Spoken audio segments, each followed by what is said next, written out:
Isang mapagpalang araw po mga kalingap, magandang araw at magandang gabi sa mga viewers at listeners at mga solid supporters po diyan. At mga kababayan po nating OFW na patuloy na sumusuporta, mega love shoutout po.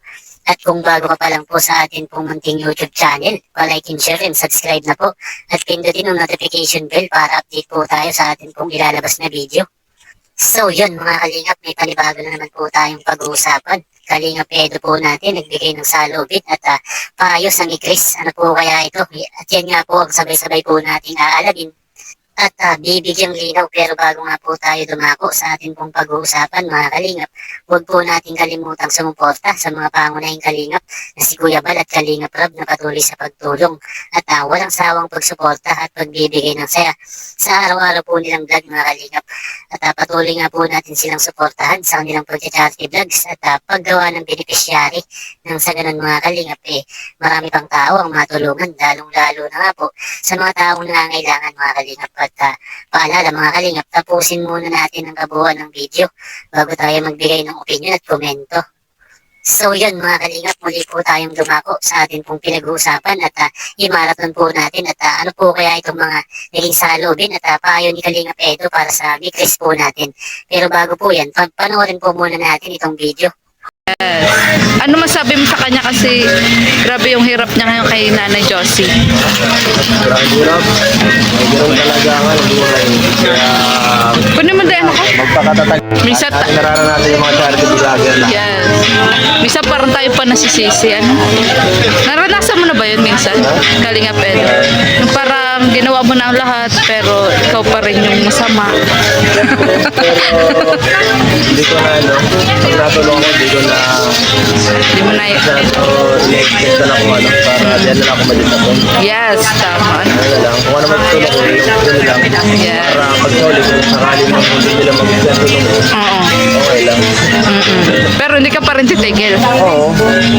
Naalala ko tuloy si Kalingap Prab. Anong masasabi mo doon sa vlog ni Kalingap Prab? Nararamdaman ko sa Prab. Oo. Hindi na kailangan sila ng bagong nakakatulong. Patuloy lang kasi maganda lang ang natin sa pagkalingap. At nandito lang siyempre kami para malalay. Sinatay ng mic. Normal lang makaramdam ng pagod. Normal lang makaramdam ng hirap. Pahinga lang. Pahinga pero susuko. Oo, balik din agad. Ganun talaga, normal lang bilang Charity vlog. gaya natin. Normal lang. Lahat naman nakakaramdam ng ganun pero basta kasi pag sumuko ka, wala na eh. Yes. Naalala ko itong si Mika at si Krista. Ano mapapayo mo sa kanila? Kasi parang matindi din yung pinagdadaanan nila ngayon wala sa pa mga yan. basher. Wala pa yan guys. Wala pa yan sa kalingkingan na pinagdaanan ko. Oo nga, di ba? Di ba, Kuya Jill? Di ba? Oo, ay naku, ako talaga. Mga baguhan pa yan. Oo. Ano ba lang? Enjoy nyo lang. Bago pa Bilib kayo. din ako sa iyo, Kalingap Bago Edo. pa kayo, enjoy nyo lang. Oo. Pero minsan ba naranasan mo din yun? Ha? Pero hindi ka nag-open ng gano'n. Hindi kailangan. Parang naapektuhan ka. Bakit yung magpapa-affect hindi naman yung mahalaga? Yes. Oo, di ba? Tingnan yung mga pagmumura nila sa akin. Oo Hindi nga. kailangan Naranasan mo pansinin. na ba yung gano'n, yung parang below the Palagi naman. Palagi naman. Kaso nga lang, bakit maintindihin yung mga bagay na hindi naman nakakatulong sa'yo? Yes, tama. Lalo na sa beneficiary, di ba? Saka yung mga positive lang kinukuha ko, yung mga negative, ignore. Yes. Para di masira yung mo. Pag alam mong toxic, iwas na lang. Oo. No? Ikaw na lang magbigay. Yun ang pinakamalaga doon, ikaw na lang Oo. magbigay. Yes. Kasi ang mga basher, hanggat pinapatulan mo, nandiyan lang yan eh. Maghihintay ng medyo Ma-distract ka, oo. madman, oo. Yes. Yun ang hinihintay nila eh. Kasi pag ka, hindi successful ang gusto nila mangyari sa'yo. Yun nga. Ako, hindi ko papansinin para bahala sila mainis ng mainis hanggang sa... Yan ang Kalingap Edo.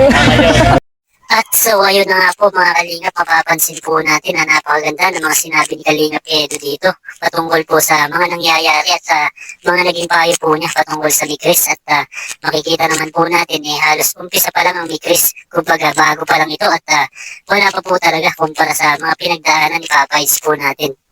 Especially sa EDSI at kung mapapansin naman po natin na wala pa po talaga sa kalingkingan.